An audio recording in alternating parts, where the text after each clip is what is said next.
সংগ্রামী ভাই বন্ধুগণ, আমরা যদি নির্বাচিত হতে পারি, আল্লাহ যদি রহম করেন, আপনাদের ভোট যদি আমরা পাই,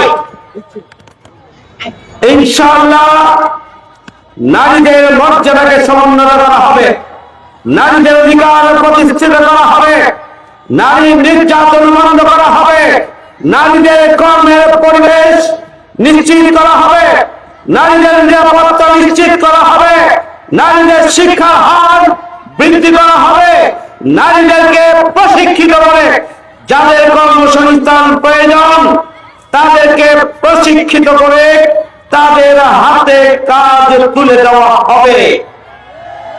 পরিবারের জন্য বোঝা নয়, আমাদের মা এবং বোনেরা পরিবারের জন্য শক্তি হিসাবে আবির্ভূত হবেন।